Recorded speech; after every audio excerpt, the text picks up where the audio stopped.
war against the enemy.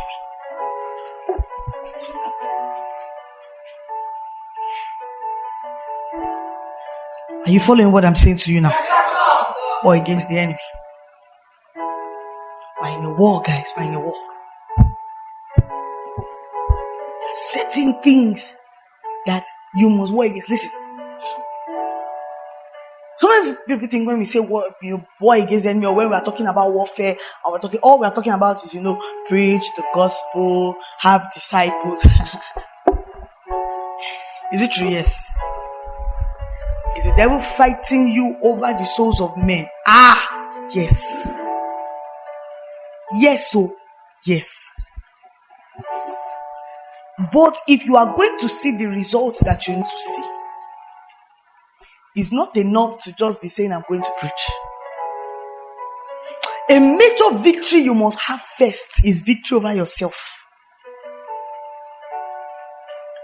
Victory over yourself. Victory over your flesh. Victory over your desires. Victory over your appetites. Victory over your mouth. Victory over the thoughts of your heart. Victory over the things that you do. Because the enemy's easiest way to drag a man down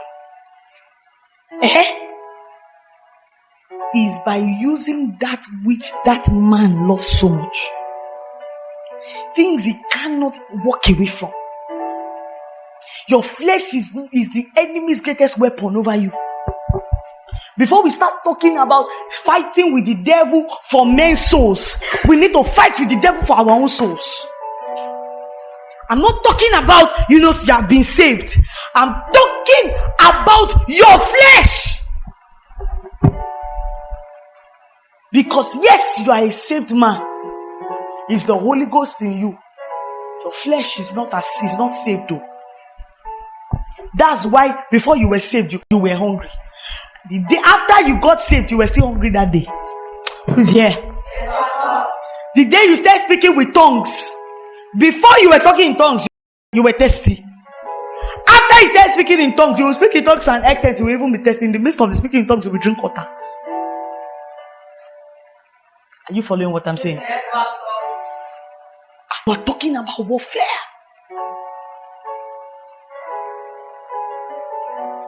We have not gotten to the new level. John said, it is there that there will be no weeping anymore. There's still weeping here. It is there that there will be no sorrow. There's still sorrow here. There will be no hunger there. There's still hunger here. No temptation there. There's still temptation here. We cannot act as if our bodies have been redeemed and allow the devil to mesmerize and do us anyhow. We are at war, guys.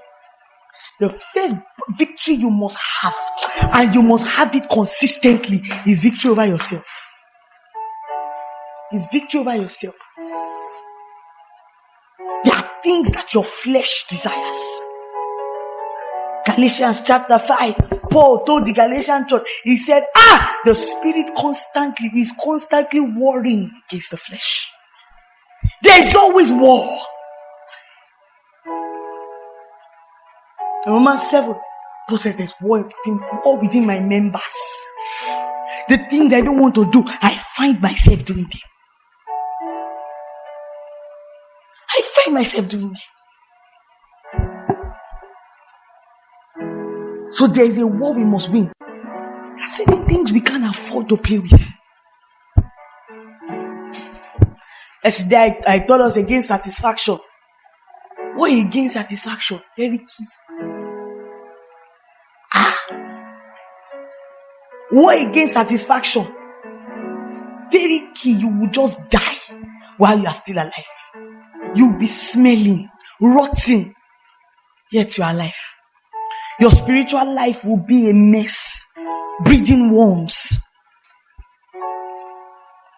Because you have lost curiosity, you have lost inquiry. Psalm 27, David said in verse 4, one thing have I desired of the Lord, that will I seek after, to behold the beauty of the Lord and to inquire in his temple.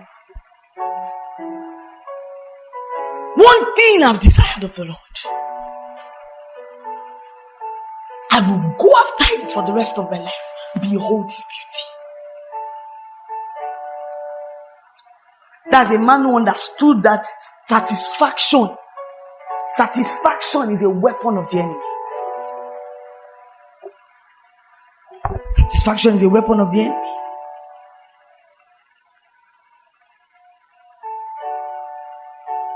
Are you here?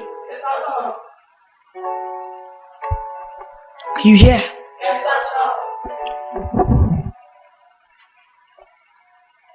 You must push yourself. There's more, so I'm battling for more. You must drag yourself.